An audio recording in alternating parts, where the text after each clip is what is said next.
Podcast Voix Singulière, saison 3, épisode 3, action. Aujourd'hui, j'ai envie de parler d'un sujet que j'ai moi-même vécu et qui, je pense, va résonner pour beaucoup. C'est le piège de l'introspection et du dev perso. Je crois que j'en ai déjà un petit peu parlé dans un épisode, mais c'est vrai que moi, quand donc j'ai quitté j'ai refusé un CDI, je suis partie voyager 3 mois, et quand je suis revenue, j'étais vraiment dans cette phase de me dire, ok, maintenant, qu'est-ce que je fais de ma vie? Et je me sentais vraiment complètement perdue, j'avais aucune idée. J'avais des pistes de choses qui m'intéressaient, comme la psychologie, où je pense que ça a toujours été dans ma vie, mais je m'autorisais pas forcément à y aller. Mais j'avais des pistes donc de choses qui m'intéressaient, mais pour autant, ça me semblait très flou. En fait, j'avais pas de plan très défini, et donc ça me perturbait beaucoup de me dire, mais ok, par quoi est-ce que je commence? Qu'est-ce qui a vraiment du sens, quoi, voilà. J'étais vraiment dans toutes ces réflexions. Et à ce moment-là, je suis tombée un petit peu dans un piège d'introspection et de dev perso parce qu'en fait, j'étais toujours en train de me poser beaucoup de questions sur moi-même et avec un peu cette envie de me dire mais quelle version de moi je veux devenir pour justement atteindre cette vie, quels problèmes j'ai à résoudre avant. J'étais toujours finalement en train de réfléchir sur ce que j'avais envie de créer et aussi sur qui j'étais. Mais à force de réfléchir, vous êtes toujours en fait dans cette recherche permanente de réponses, d'overthinking, où on se pose plein de questions sur soi, sur ses projets, sur ce qui a du sens. Je me suis éloignée de 2 choses qui sont essentielles. La première, c'est que je me suis un peu renfermée sur moi-même et du coup, je me suis complètement éloignée des autres. C'est-à-dire que j'assumais pas du tout la phase dans laquelle j'étais. Et donc, j'osais pas demander de l'aide. J'osais pas dire aux autres, mais en fait, je me pose plein de questions sur la vie. Je me sens seule et je sais pas où je vais. Donc, vu que j'osais pas dire ça et que parfois on me posait des questions, on me disait mais qu'est-ce qui se passe pour toi? C'est quoi la suite? J'avais tellement pas envie de répondre à ces questions, tellement peur que je fuyais un peu les autres et ça a été une phase où je me suis beaucoup renfermée sur moi-même. J'étais beaucoup dans ma chambre à justement essayer de faire des plans pour mon avenir, à essayer de mieux me comprendre et d'avancer toute seule dans mon coin. Bon, pour autant, je regardais quand même pas mal en fait, j'étais connectée aux autres via les réseaux parce que je regardais pas mal de vidéos d'influenceurs ou de personnes qui m'inspiraient. J'écoutais des podcasts aussi, j'écoutais énormément de podcasts, quoi. En fait, j'étais connectée aux autres, mais pas dans le monde réel. Dans le monde réel, j'étais vraiment renfermée dans ma coquille. Je ne parlais à personne de ce que je vivais parce que je pense il y avait cette forme de honte d'être perdue. Et la deuxième chose, c'est que je me suis un peu déconnectée aussi de la réalité et de la vie. Parce que j'étais tellement en train de chercher des réponses à mes questions sur qui j'étais, qu'est-ce que j'avais envie de créer, sur quelle était ma voie, que j'osais pas. En fait, j'avais des projets que j'avais envie d'essayer, de passer à l'action. Mais vu que j'avais pas de plan clair, j'osais rien faire. J'osais rien créer et mes journées se résumaient à finalement plus ou moins me poser des questions, écrire sur un carnet, imaginer des choses. Avoir plein d'idées, faire tout le plan qui permettrait de réaliser ces idées, mais pour autant, juste avant le moment de passer à l'action et de me dire ok, je teste ça, je teste par exemple de lancer un podcast, je vais à la rencontre de personnes qui sont dans la psychologie. Au moment où en fait il fallait vraiment se mettre en action et finalement créer quelque chose dans la matière et quelque chose qui soit visible par les autres, et là je m'arrêtais. Et je redémarrais une nouvelle idée presque à zéro. Parce que en fait à chaque fois c'était la même chose que je me racontais dans ma tête, c'était je n'ai pas assez de clarté, je sais pas où je vais, mais qu'est-ce que vont en penser les autres si j'essaye ça? Mais en même temps, mais est-ce que cette idée elle est vraiment viable? Bon, il y avait beaucoup de jugements, hein. Et après, je retournais dans cette boucle où je me reposais des questions sur mais qu'est-ce qui a du sens pour moi? Parce que qui est-ce que je suis? Toute cette phase de réflexion profonde et elle a duré presque 3 mois. Et en fait, je pense qu'à la fois, c'est sain d'avoir des phases où on ralentit dans sa vie et où on peut se dire qui je suis vraiment, qu'est-ce qui est encore aligné avec la personne que je suis aujourd'hui, parce que j'en parlais je crois dans le précédent épisode, mais on est des êtres en perpétuel mouvement, et donc parfois il y a des choses où en fait tu les fais en pilote automatique dans ta vie, mais elles sont plus alignées. Et donc pour t'en rendre compte, je pense que c'est important d'avoir pour s'en rendre compte, c'est important d'avoir cette phase de recul où tu ralentis et où tu reviens à qui t'es vraiment et à ce qui est vraiment important pour toi, en fonction aussi de ce que tu as envie de vivre, de ce qui te fait vibrer, tout ça. Mais je pense que ouais, cette phase où tu reviens à toi et où tu te poses des questions donc d'introspection, bah en fait, si elle est trop longue, peut-être que c'est ça qui te fait perdre en clarté. Parce que pour savoir ce qui te fait, j'en reviens toujours à la même chose, mais pour savoir ce qui te fait vraiment vibrer et où est ta place, parce qu'elle est perturbante cette question de où est ma place, qu'est-ce que j'ai vraiment envie de faire dans ma vie. Moi, c'était ça hein, qui me bloquait. Bah en fait, je pense que pour répondre à cette question, tu peux essayer de l'imaginer. Tu peux revenir à toi et te dire, ok, à partir de qui je suis, de ce que j'ai vécu, de ce que j'ai expérimenté, de ce que j'ai appris, peut-être que je devrais partir là-dedans, ça fait de sens d'aller là-dedans, mais au bout d'un moment, il faut tester. Parce que c'est quand tu t'y confrontes vraiment, que tu traverses vraiment quelque chose dans la matière et que tu le rends visible aux yeux des autres, à ce moment-là que tu peux voir si dans ton corps c'est juste et si tu es sur la bonne voie ou pas. Mais c'est pas quand tu es dans l'imagination, dans toutes tes projections, dans toutes les questions que tu te poses vis-à-vis de toi-même, finalement, que tu peux avancer et grandir.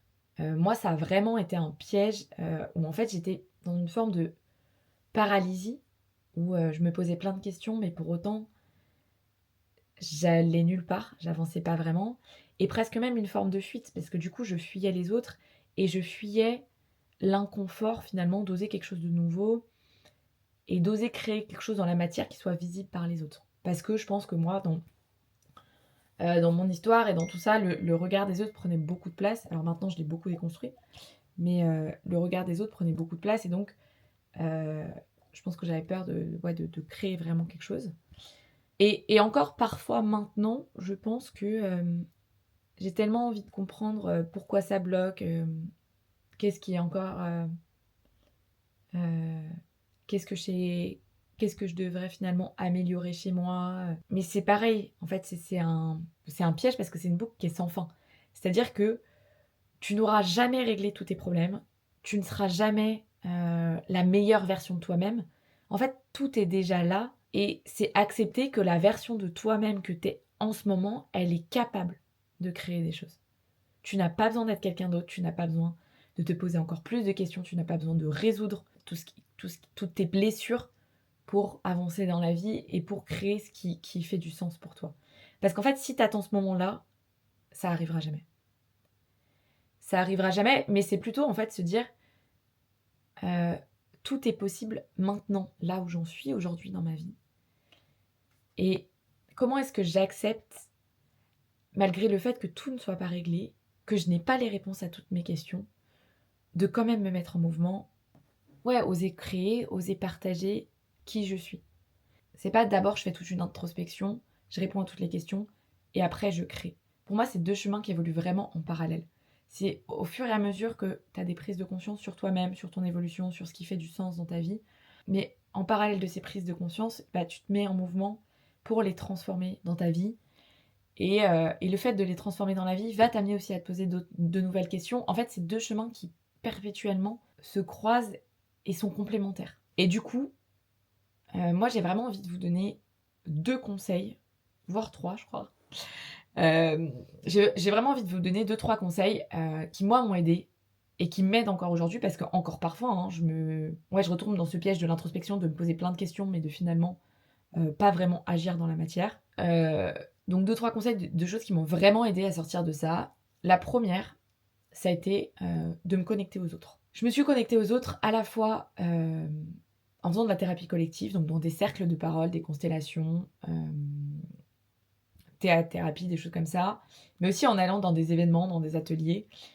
Parce qu'en fait, le fait de me confronter aux autres, je me suis rendu compte que j'étais pas du tout la seule à vivre ça, et que finalement, on était plein à se poser des questions sur le sens d'une vie, sur qui on est, sur le fait de parfois avoir peur, d'oser se lancer, d'affronter l'inconnu, tout ça.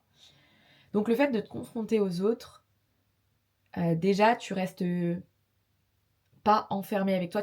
C'est une forme où tu sors de cette paralysie parce que du coup, les autres sont aussi un peu ce miroir de toi-même et tu te sens soutenu et donc ça te donne de l'élan pour avancer et ça te donne aussi justement des réponses aux questions que t'as pas. En fait, le fait d'être dans des espaces où on peut vraiment partager en profondeur, où on peut aussi dialoguer avec le cœur et sans rester tout le temps dans une sphère mentale, bon, ça aide vraiment à avancer. Et puis, parce que dans tous les cas, on fonctionne En fait, tu n'es pas un être humain seul sur Terre. Tu n'es pas sur une île déserte et donc on fonctionne dans une systémie, en fait, ce qui fait qu'on est tous en lien les uns les autres. On fonctionne en société. Mais donc du coup, prendre ta place, dans tous les cas, tu prendras pas ta place tout seul. Tu prends ta place dans le monde avec tous les autres qui t'entourent. Et donc le fait de te reconnecter aux autres, ça reconnecte aussi à où est-ce qu'on en est dans notre époque, qu'est-ce qui fait du sens aujourd'hui, qu'est-ce que chacun vit, dans ce que chacun vit, qu'est-ce qui m'inspire, qu'est-ce que moi je peux apporter à l'autre, qu'est-ce que lui peut m'apporter. Et en fait, c'est toutes ces réponses qui donnent aussi de la clarté. Et ça, c'est pareil, c'est ce que je disais, quoi. C'est comme ce que je disais avant, c'est que pour moi, il n'y a pas deux chemins différents. Il n'y a pas, d'un côté, je fais de l'introspection individuelle, et puis de l'autre côté, je me connecte aux autres. C'est que pour moi, c'est deux chemins qui sont hyper complémentaires. C'est que parfois, on a besoin de moments de repli sur soi pour finalement faire taire tout le bruit des autres qui nous influencent, mais on a aussi besoin de s'inspirer des autres et de se connecter au vécu des autres et à leur partage pour grandir dans notre propre vie. Et donc, les deux sont pareils comme tout à l'heure, c'est deux chemins qui vraiment se croisent et qui ont besoin l'un de l'autre pour se nourrir et avoir encore plus de puissance. Bon, je me suis complètement égarée, mais tout ça pour dire que même si t'es perdu et que c'est pas ton réflexe, ose te connecter aux autres parce que vraiment, ça peut être un puissant révélateur et catalyseur dans ta vie. La deuxième chose, pour moi, qui est essentielle, c'est de sortir du mental. On est ensemble. Moi aussi, je suis une personne qui est toujours dans ma tête. Je suis beaucoup en train d'anticiper, beaucoup en train de me dire, mais est-ce que je vais dans le bon sens? Est-ce que je fais le bon choix? Quoi, voilà, de me poser plein de questions. Et j'aimerais avoir à toutes les réponses avant de me lancer, mais ça ne marche pas. Ça ne marche pas parce que, comme je le disais plus tôt, les réponses, elles sont dans ton corps. C'est ton corps qui sait, dans le fond. Ton corps et ton cœur. Quoi, toutes les dimensions de toi, mais c'est ton corps qui sait, dans le fond, ce qui est juste pour toi. On a tous une forme d'intuition où on est capable de savoir si on se trouve au bon endroit, avec les bonnes personnes, si ce qu'on fait nous fait vibrer. Mais on est aussi beaucoup, je pense, à être déconnecté de notre corps. Et en fait, on ne l'écoute pas. Si t'es dans un endroit ou si t'es dans une journée et qu'en fait t'as une migraine pas possible, bah peut-être que t'as trop forcé, tu t'es trop posé de questions.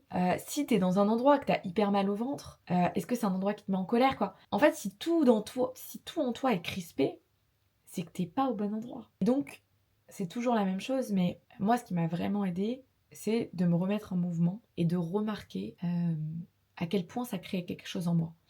Je me rappellerai très bien d'ailleurs quand j'ai créé le podcast, j'ai commencé mes premières interviews. J'ai failli les annuler plus d'une fois parce que j'avais extrêmement peur. Mais pendant ces interviews-là, j'étais dans un flow où en fait je suis ressortie, j'étais une boule d'énergie, quoi. Je souriais toute seule dans la rue, je sentais que c'était quelque chose qui me dépassait. Et en fait, c'est pas pour autant que chaque nouvelle interview, j'avais pas peur, hein. À chaque fois que j'allais démarrer ou à chaque fois que j'étais en chemin pour aller rencontrer la personne, j'avais extrêmement peur et je me disais: «Mais c'est pas possible, c'est que c'est pas mon chemin». Mais si, c'est normal. La peur, c'est aussi un bon signal à écouter, hein. Souvent, quand t'as peur, c'est que t'es au bon endroit. Mais du coup, pendant l'interview et le après, c'était une sensation, mais qui était juste incroyable, où j'étais juste trop bien. Et ça, je pense que c'est des bons signaux à remarquer. Donc, ouais, vraiment cette idée de se mettre en mouvement et de se dire comment est-ce que je me sens sur l'instant T et après. Et ça, pour moi, c'est vraiment les deux points essentiels. Et le troisième conseil, ouais, que je rajouterais, c'est par contre, le fait de se connecter aux autres et de se mettre en mouvement, de ne pas se perdre non plus dans une surperformance. Parce que ça, c'est pareil. Moi, c'est quelque chose qui m'est arrivé juste après. Après cette longue phase d'introspection où je me suis beaucoup posé de questions sur moi-même, j'ai commencé à créer le podcast. Du coup, je voulais en faire toujours plus. Je voulais créer du contenu sur les réseaux, mais je démarrais ma formation. Et en fait, tout m'excitait. Là, pour le coup, j'étais au bon endroit. Je sentais qu'il y avait quelque chose qui vibrait vraiment en moi. Que ce soit pour le fait de démarrer cette nouvelle formation en psycho, pour le podcast, pour le fait de me dire ok, je me sens prête à créer des vidéos sur les réseaux, tout ça. Mais en fait, je faisais tout en même temps et je suis tombée un peu dans cette boucle de vouloir en faire toujours plus et d'être frustrée de manquer de temps. Et donc là, c'est bah, c'était pas juste non plus. Parce que je me suis épuisée et j'ai fini par, bah, en plus par me blesser, je me suis blessé le pied et par finalement, tout arrêter un peu du jour au lendemain. Vraiment parce que j'ai trop fait l'inverse et j'ai trop été dans cette boucle de performance. Et donc je pense que le dernier conseil, c'est de ne pas négliger quand même, cette introspection et en fait d'avoir des phases pour toi-même où tu peux ajuster et quand même sentir, si tu es au bon endroit et si tout ce que tu as vécu dernièrement, comment est-ce que ça résonne pour toi? C'est vraiment de trouver cet équilibre, en fait, entre les 3 pour moi. C'est à la fois tes moments d'introspection où tu te poses des questions sur toi, sur ta vie, sur ce qui est juste et où tu as ce temps de repli, de silence qui est essentiel dans un monde comme le nôtre où on est toujours très stimulé. Mais pour autant, de rester connecté aux autres et de vraiment aller dans des espaces où tu peux te déposer, où tu peux t'inspirer des autres et d'oser créer dans la matière. Même si tu n'as pas toutes les réponses à tes questions, de vraiment sortir du mental, sortir de toutes tes questions et expérimenter par le corps. Voilà vraiment pour moi comment sortir de ce piège de l'introspection. Et je vous dis à très vite pour un nouvel épisode.